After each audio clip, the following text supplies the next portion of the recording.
Bismillahirrahmanirrahim. Assalamualaikum warahmatullahi wabarakatuh.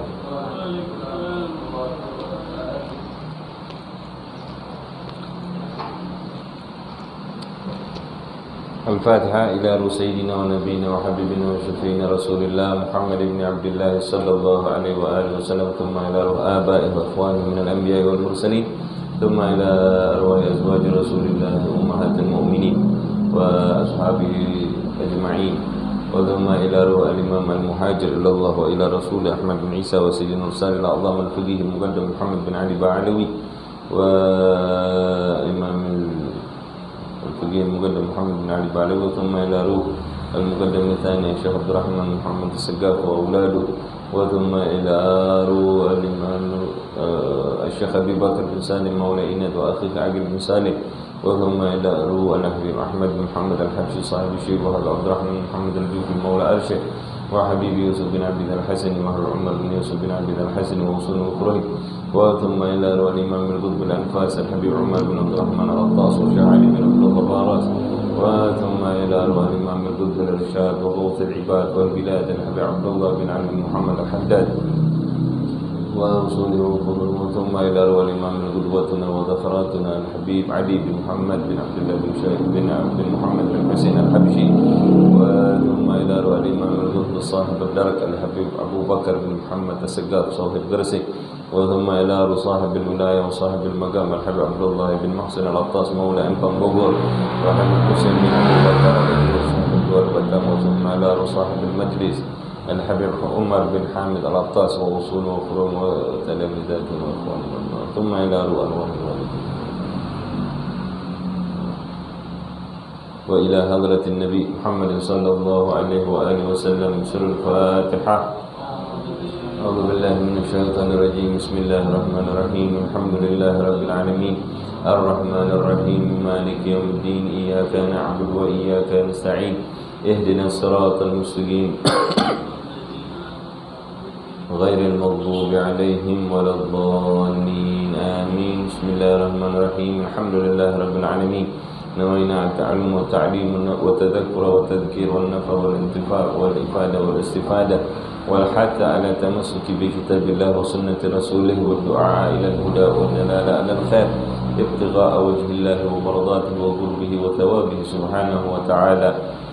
سبحانك لا علم لنا إلا ما علمتنا إنك أنت العليم الحكيم. رب اشرح لي صدري ويسر لي أمري واحلل عقدة من لساني يفقهوا قولي. أما بعد. Alhamdulillah, segala puji kehadirat Allah Subhanahu wa taala yang pada malam hari ini masih memperkenankan kita untuk kita kembali membahas tentang kajian-kajian Islam yang berkaitan dengan syariat Allah dan Nabi Muhammad sallallahu alaihi wasallam.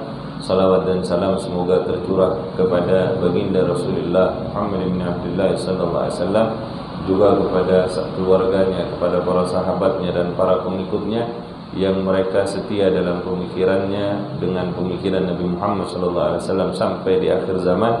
Semoga kita semua digolongkan oleh Allah termasuk di dalamnya. Amin amin ya rabbal alamin.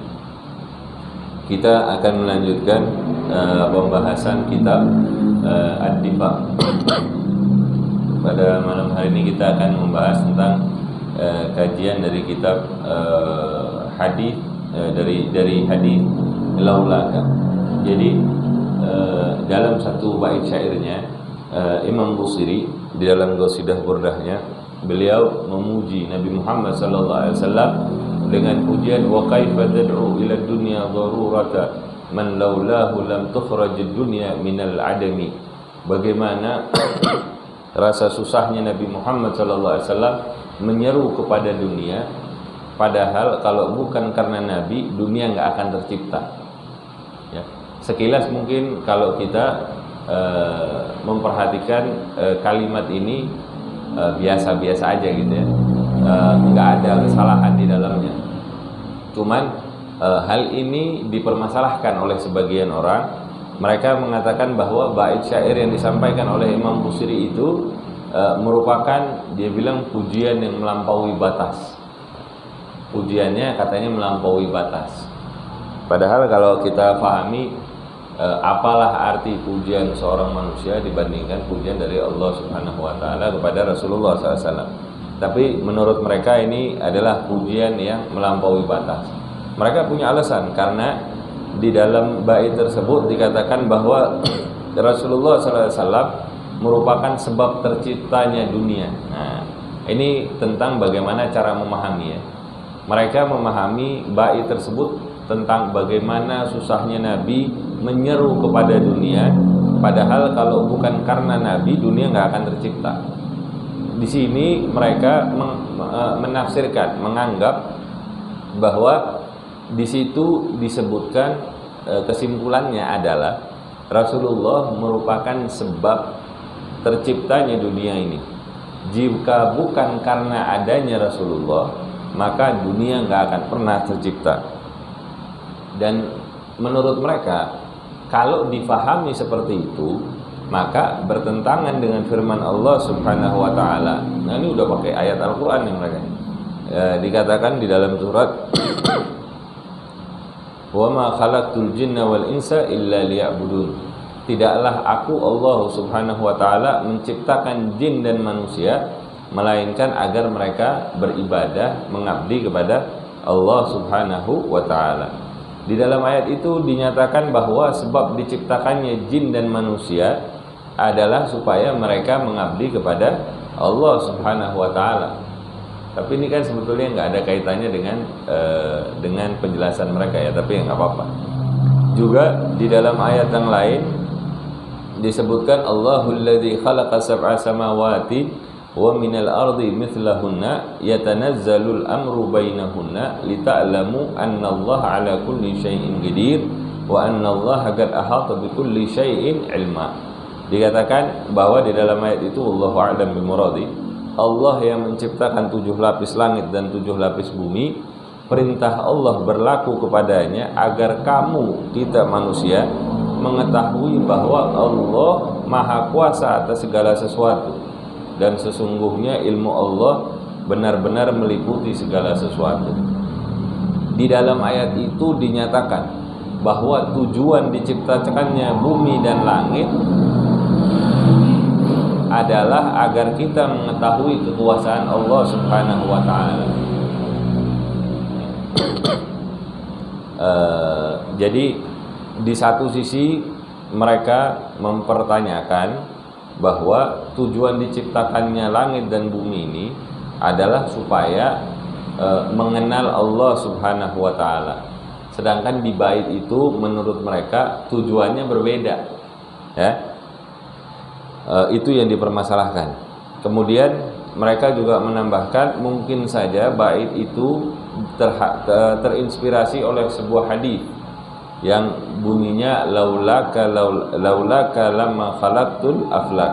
Seandainya bukan karena engkau wahai Muhammad sallallahu alaihi wasallam, Allah enggak akan menciptakan, aku tidak akan menciptakan makhluk yang lain. Sekalipun demikian, itu hadis ada. Tapi di dalam kitab Kashful Khafa disebutkan bahwa menurut Imam Sabhani hadis itu tergolong hadis maudhu, palsu. Nah, jadi mereka mereka mempermasalahkan masalah itu dengan dasar dua tadi, bahwa tujuan dari penciptaan dunia ini adalah untuk mengenal Allah Subhanahu wa taala, dan kalau itu disandarkan kepada hadis menurut Imam Sabhani itu hadisnya tergolong palsu, maudhu. Baik. Nah, ini kita jawab satu-satu. Terkait dengan pujian yang diutarakan oleh Imam Busiri dalam bait itu, sebetulnya Imam Busiri bukan hanya ingin bermaksud untuk mengungkapkan sifat zuhudnya daripada Nabi Muhammad SAW. Ini urusannya dunia ini. Dunia itu Rasulullah itu berdakwah kepada dunia dan orang-orang yang ada di dalamnya, tapi mereka tuh nggak mau menerima dakwahnya. Adalah orang-orang yang tidak mau menerima dakwahnya Nabi Muhammad SAW. Bahkan mereka menawarkan dunia kepada Rasulullah SAW.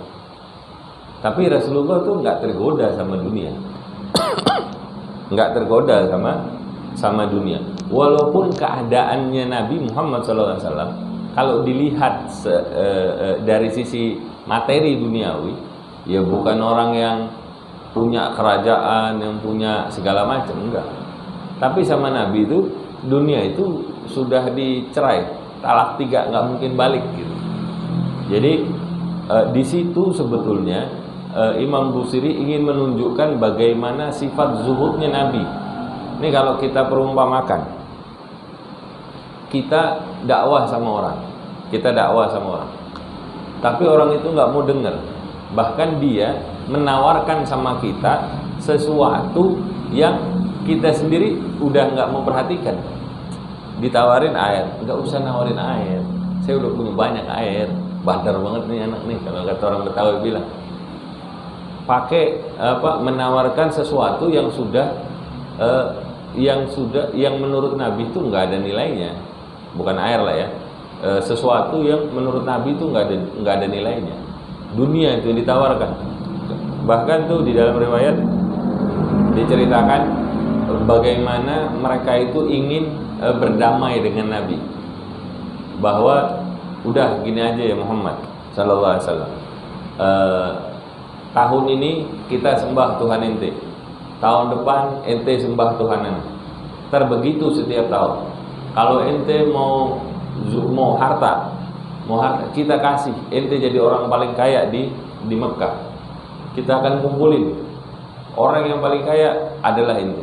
Kalau ente mau zuat, mau nikah, kita kasih perempuan yang paling cantik, paling terhormat di kalangan orang-orang Quraisy, nasabnya bagus, hartanya bagus, rupanya bagus.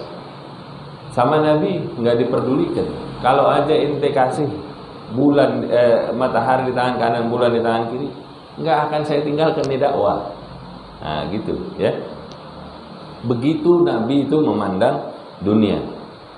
Jadi baitnya Imam Busiri, walaupun Nabi dakwah Nabi itu tidak langsung diterima oleh sebagian orang, bahkan mereka menawarkan dunia, itu digambarkan oleh Imam Busiri di dalam baitnya itu, bahwa bagaimanapun kesusahan Nabi menyeru kepada dunia, padahal kalau Nabi mau aja, kalau Nabi mau, dunia itu ngikut sama Nabi. Padahal kalau bukan karena Nabi, dunia itu nggak akan tercipta, ya. Jadi gimana mungkin Rasulullah SAW tergoda sama dunia, padahal dunia sendiri ada karena Nabi Muhammad SAW. Ya. Di dalam syarahnya Burdah itu sebetulnya dijelasin. Di dalam syarahnya Burdah hal tersebut dijelaskan bagaimana Rasulullah tergoda oleh dunia, nggak mungkin. Padahal dunia itu pertama kali diciptakan itu kan nurnya Nabi Muhammad SAW. Dunia itu kemudian diciptakan karena kecintaan Allah kepada nur Nabi Muhammad SAW. Nah, orang yang mencintai aja Allah, yang dicintai adalah Nabi Muhammad, kemudian bagaimana Nabi Muhammad bisa mendua dalam cintanya? Nggak ada yang lebih indah dari Allah Subhanahu wa Ta'ala. Jadi inti pujian dari Imam Busiri itu adalah tentang zuhudnya Nabi Muhammad sallallahu alaihi wasallam, bukan urusan masalah terwujudnya dunia karena beliau, bukan. Jadi gagal memahami inti daripada tujuan pujiannya itu. Makanya itu kadang-kadang kita perlu membaca syarahnya, penjelasannya, karena boleh jadi kalau diartikan sendiri maknanya jadi nggak sama, menyimpang. Ya, kalau ini kan Burdah itu kan isinya adalah pujian kepada Rasulullah SAW.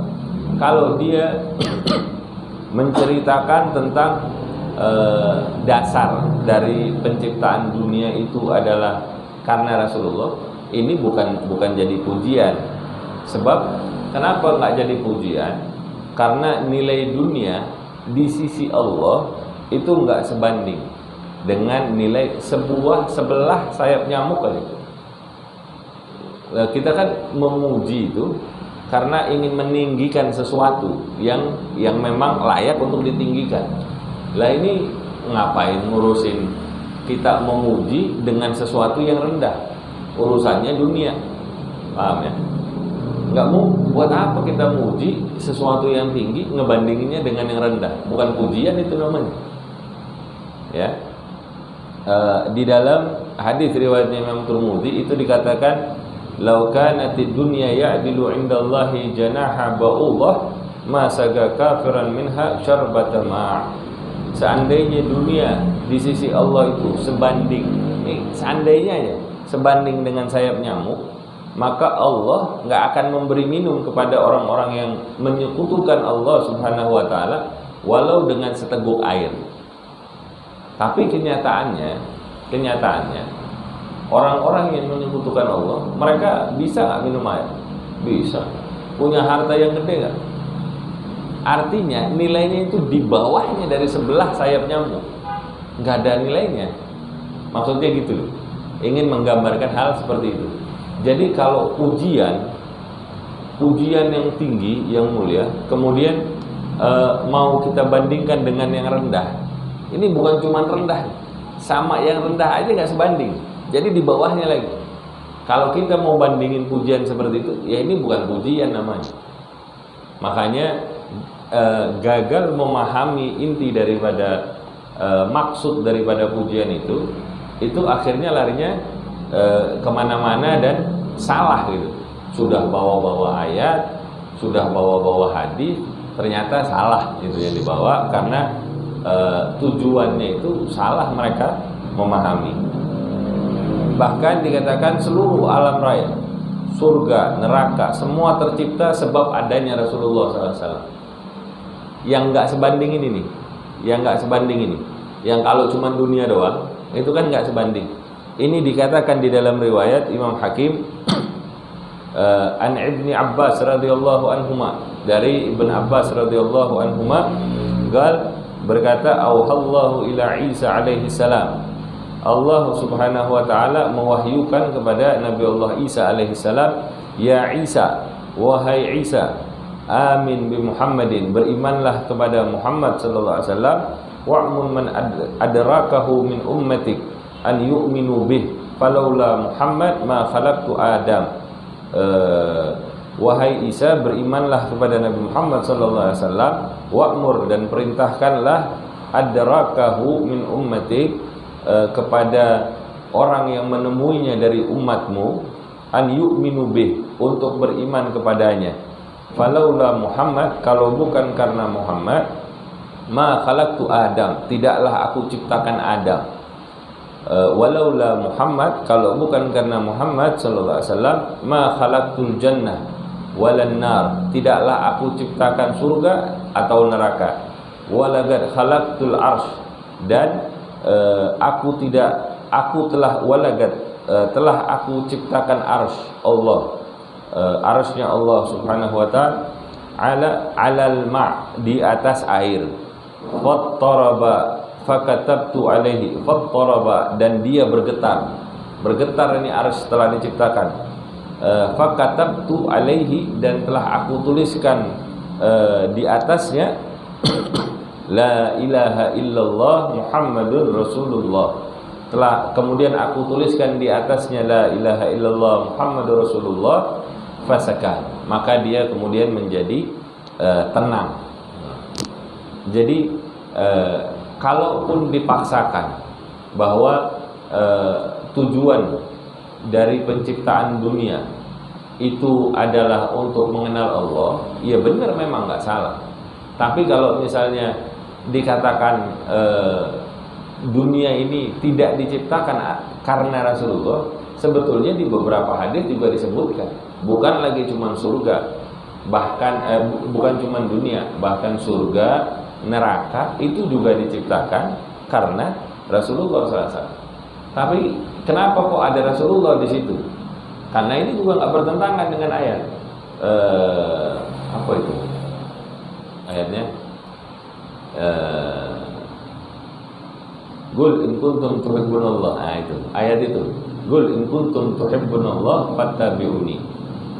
Kalau kalian cinta sama Allah, orang beribadah sama Allah, orang beriman kepada Allah, itu harus melalui Nabi Muhammad SAW.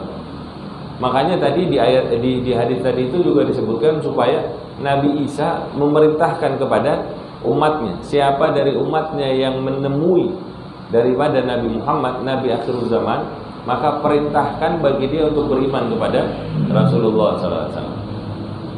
Ya, pintunya itu satu, karena yang mengenal Allah dengan sebenar-benarnya pengenalan adalah Rasulullah SAW. Ya. Kemudian itu tentang masalah bait pujian tadi itu. Tujuan dari bait pujian itu seperti apa tadi sudah dijelaskan, dan kalau dibandingkan dengan masalah penciptaan dunia dan nilainya dunia itu nggak sebanding, dan maksudnya gimana?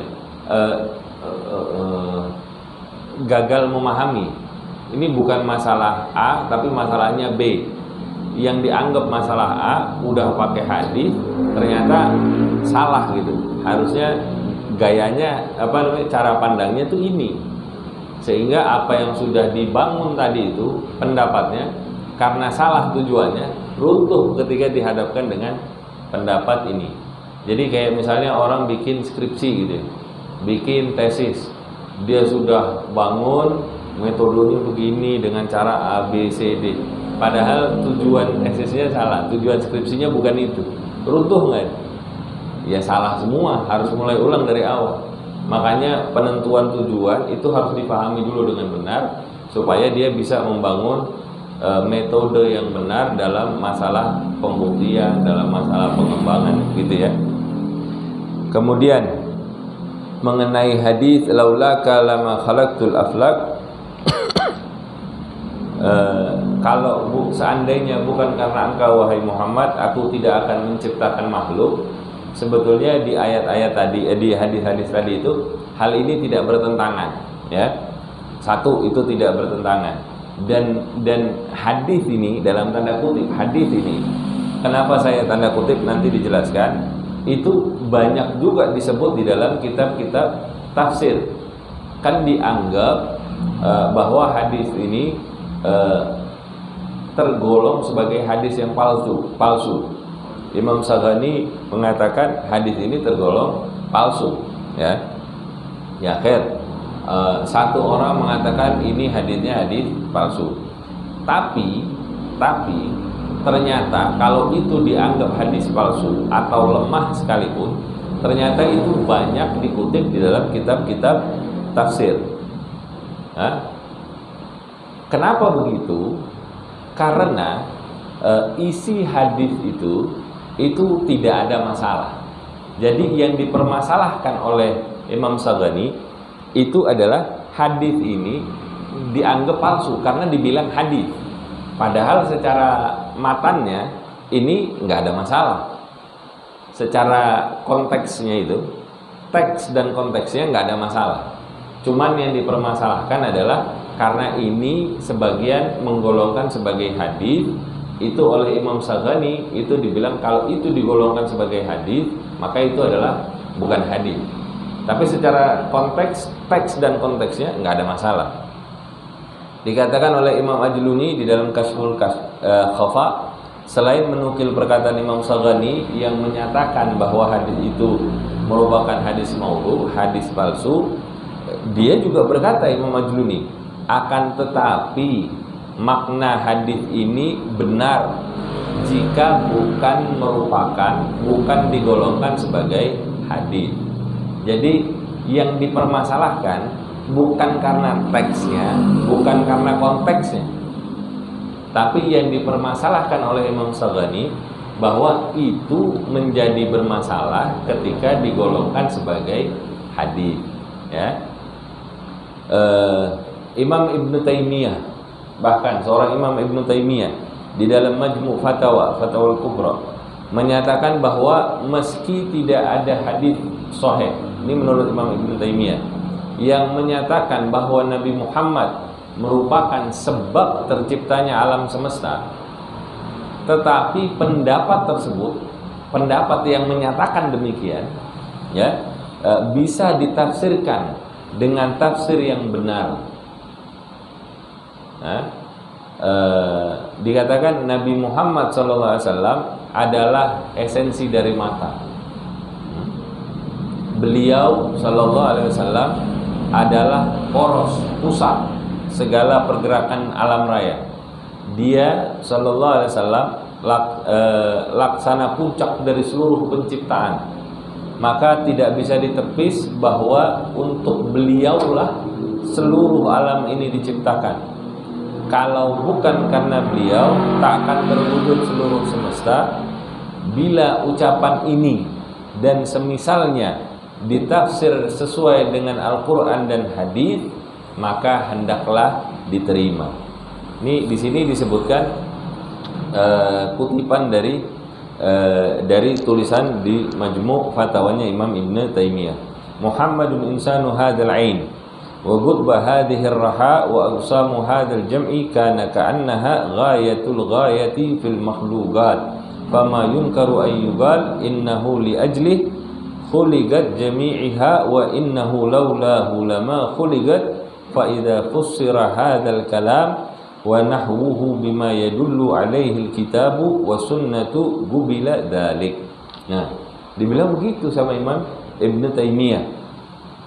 Dan mengenai ayat-ayat yang sepintas dianggap bertentangan dengan pengertian ini, di dalam Al-Quran banyak juga ayat-ayat yang menjelaskan mengenai hikmah penciptaan makhluk selain dari dua ayat yang dikutip di depan.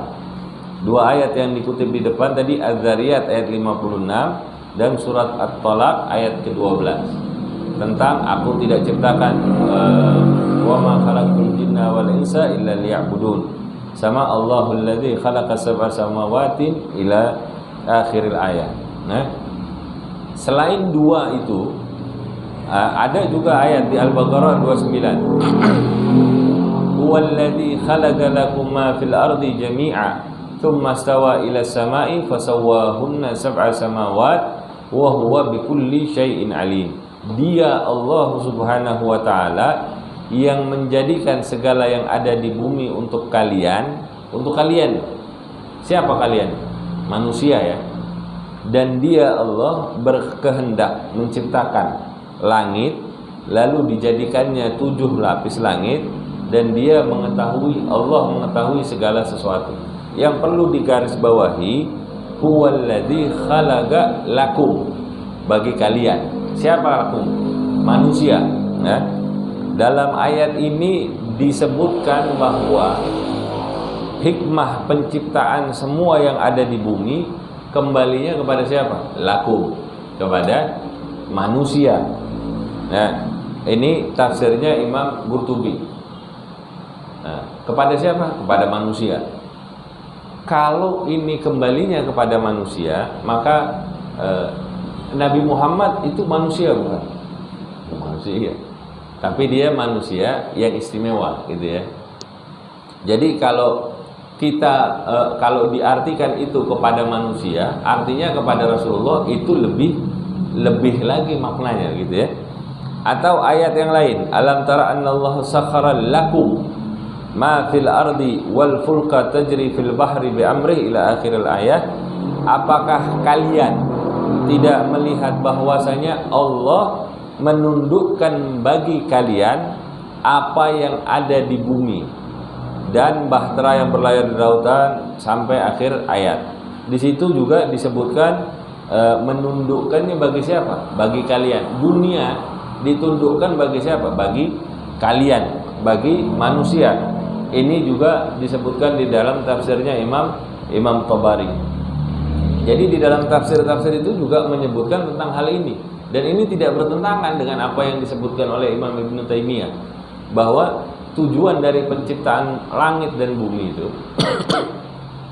tidak bertentangan. Masalah untuk mengenal Allah, beribadah kepada Allah, dan dia ditundukkan untuk manusia, ini nggak ada yang bertentangan. Karena semuanya itu memang dunia ini diciptakan untuk kita, ladang kita untuk kita beribadah kepada Allah. Dengan kita mengenal, kita menundukkan, kita melakukan segala sesuatu di dunia ini, tujuannya nggak boleh lepas dari apa? Dari untuk beribadah kepada Allah Subhanahu wa ta'ala. Masih banyak ayat-ayat yang menjelaskan mengenai hikmah penciptaan alam semesta. Semua itu menunjukkan bahwa dalam penciptaan semesta alam raya ini terdapat hikmah-hikmah yang tidak terhitung, ya, yang tidak bisa dipertentangkan satu dengan yang lainnya, ya, nggak bisa dipertentangkan satu dengan yang lainnya.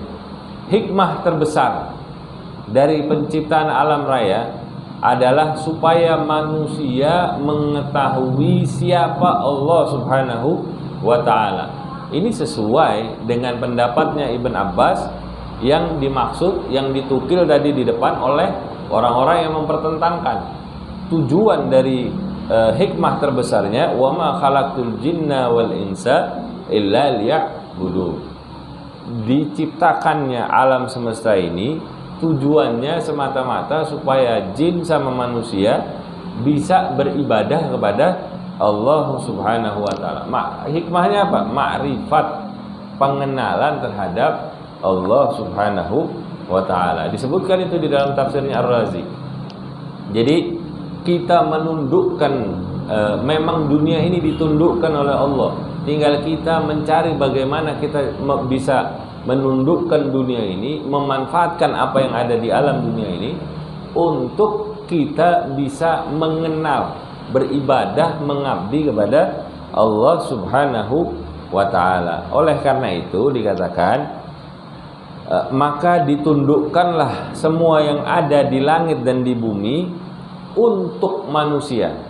Supaya apa? Supaya mereka mengetahui keberadaan dan keagungan Allah Subhanahu wa ta'ala, supaya kemudian manusia mengabdi kepada Allah Subhanahu wa ta'ala. Berarti secara tidak langsung kita bisa ngambil kesimpulan bahwa alam semesta ini ada untuk kita tundukkan, untuk kita pelajari, untuk kita berkarya di dalamnya. Supaya apa kita bisa tahu begitu? Supaya kita tahu tentang keberadaannya Allah. Ini ada keistimewaan alam dunia ini, ada itu supaya kita tahu bahwa ini bukan serta-merta dari ketiadaan menjadi ada, kemudian nggak ada yang nyiptain. Sedangkan kita aja nih, manusia ini, makhluk manusia ini, dari awal yang nggak ada jadi ada, itu ada proses. Nggak mungkin nggak tiba-tiba centing ada gitu, nggak mungkin kan begitu, nggak mungkin. Ada prosesnya. Nah kita nih disuruh untuk mempelajari, bukan cuma prosesnya manusia, tapi alam raya ini. Kalau kita mau belajar, bagus malah pelajari nih tentang alam dunia. Orang-orang terdahulu, para ulama-ulama itu, dia menjelajah ke seluruh dunia. Buat apa? Buat mengetahui nih dunia yang Allah ciptakan itu seperti apa. Tapi mereka tetap digelari sebagai ulama. Ada ulama geografi misalnya, Ibnu Battuta atau siapa begitu ya. Kemudian ada ulama kedokteran, ada ulama macam-macam lah, astronomi, perbintangan, falak gitu ya. Mereka semua itu melakukan hal itu untuk bisa menundukkan dunia, sehingga mereka tahu bahwa ini ada yang menciptakan. Zat yang menciptakan seluruh hal yang luar biasa itu adalah Allah Subhanahu wa ta'ala. Dan itu tadi yang seluruhnya luar biasa itu dunia itu tetap aja ada ketika Rasulullah SAW menyeru kepada dunia. Supaya apa? Supaya mereka mengenal siapa penciptanya, Allah Subhanahu wa ta'ala, yaitu Allah Subhanahu wa ta'ala. Ada nih orang-orang yang ketika diseru susah benar dikasih tahu, nggak kebuka pikirannya, nggak kebuka hatinya. itu menyusahkan, maksudnya menjadi beban buat Nabi Muhammad, karena Nabi Muhammad memiliki rasa dia tuh pengen semua makhluknya Allah Subhanahu wa taala mengenal Allah dan masuk ke dalam surganya Allah. Udah Nabi menyeru supaya mereka mendapatkan kenikmatan, mereka menolak. Ketika mereka menolak, mereka malah nawarin dunia sama Rasulullah SAW. Kan nggak tepat. Ya elah, paham ya? Arah penjelasannya paham ya? Jadi secara tidak langsung kita bisa mengatakan bahwa alam semesta ini ada untuk kita, manusia.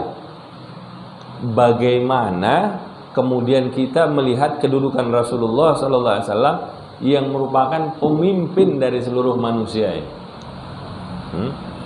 Bahkan di dalam hadis disebutkan, di dalam riwayat Imam Muslim, ana sayyidu waladi Adam yaumal qiyamah wa awwalu man yanshaqqu anhul gabru wa awwalu syafi'in wa awwalu musyaffa'. Dikatakan aku Nabi Muhammad SAW adalah pemimpin keturunan Adam. Dari semenjak Nabi Allah Adam diciptakan sampai akhir zaman, itu pemimpinnya adalah Rasulullah SAW. Akulah pemimpin keturunan Adam di hari kiamat. Wa awwalu syafi'in, dan wa awwalu man yanshaqqu anhul qabr, dan orang pertama yang dibangkitkan dari kubur. Wa awwalu syafi'in, dan orang yang pertama yang memberi syafaat. Wa awwalu musyaffa', dan orang yang pertama diberi izin untuk memberikan syafaat. Maka apakah tidak lebih pantas dan lebih utama jika kita katakan bahwa alam semesta ini ada karena Nabi Muhammad SAW? Karena seandainya beliau tidak ada, maka alam ini pun nggak akan pernah ada. Ya. Nah, jadi kesimpulan dari pembahasan ini adalah gagalnya memahami maksud dari suatu tujuan, dan itu mencoba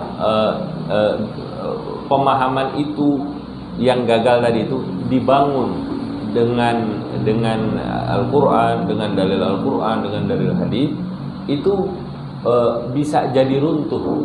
Bisa runtuh karena salah memahami dari awal. Nah, masalah pemahaman ini yang penting untuk kita ketahui, bahwa ilmu itu bukan sekedar bisa baca, hafal ayat, hafal hadis, kemudian berhak untuk menghukumi sesuatu. Enggak begitu. Makanya ini perlu namanya cara pandang yang benar. Perlu kita tahu tentang cara pandang yang benar, cara memahami yang benar teks maupun konteksnya. Teksnya itu ya sekedar ilmu untuk bisa tahu, tapi konteksnya itu adalah pemahaman kita tentang apa sih tujuan dari tulisan itu. Gitu. Makanya orang nggak bisa mentafsirkan Al-Quran main karena tahu ilmu bahasa Arab kemudian dia main tafsir, nggak bisa. Dia harus tahu juga nih asbabun nuzulnya bagaimana, kemudian hadis penjelasannya itu kayak gimana. Jadi nggak sembarang orang bisa beli buku, baca di perpustakaan, beli di Gramedia, di Gunung Agung, baca udah ada terjemahnya, kemudian dia mengartikan itu bahkan berdasarkan terjemahnya. Wah, ini lebih parah lagi. Lebih parah lagi karena dia sudah terbentuk cara berpikirnya seperti orang yang menafsirkan. Ya. Makanya dikatakan kalau kita belajar bahasa Arab, kita mengerti tentang Al-Quran, maka 80% kalau kita belajar ngerti tentang bahasa Arab, kita sudah ngerti kurang lebih 80% dari ilmu agama ini. Sisanya tinggal mendalami cara memahaminya yang benar, cara pahamnya yang benar. Makanya orang-orang dulu itu yang disebut kan ada peristiwa pembunuhan jamaah Qurra, para penghafal Al-Quran di zamannya Rasulullah di Bir Maunah, ya. di Bir Maunah. Itu merupakan pukulan besar yang membuat hati Rasulullah SAW itu sedih. Karena mereka itu di zamannya Rasulullah itu disebutkan di dalam kitab Da'watut Tammah Imam Haddad bahwa itu tuh orang dulu itu nggak gampang-gampang menghafal Al-Quran. Bukan kita nggak boleh menghafal Al-Quran, tapi mereka itu menghafal Al-Quran itu memang betul-betul mereka itu berhati-hati ketika menghafalnya. Karena mereka bukan sekedar menghafal, tapi mereka mengerti tentang perintah di dalamnya, larangan di dalamnya, anjurannya, ancamannya, bagaimana faedahnya, ini itunya tuh mereka pahami betul-betul. Jadi mereka bukan cuman hafal aja, hafal teksnya doang, nggak gitu orang-orang dulu. Nah, makanya di zaman sahabat setelah peristiwa itu, orang yang disebut sebagai ulama yang hafal Al-Quran itu beda pendapat nih ulama, paling cuman 4 atau 7 orang. Bayangkan. Padahal sahabat itu statusnya bagaimana itu di sisi Allah. Jadi kalibernya mereka, walaupun cuma 4 sampai 7 orang tadi itu mereka betul-betul yang namanya hafal Al-Quran, bukan cuma hafal teksnya, tapi konteksnya juga mereka paham. Ya. Nah, buat itu bentuk kehati-hatian mereka. Ini kaitannya dengan pembahasan kita ini.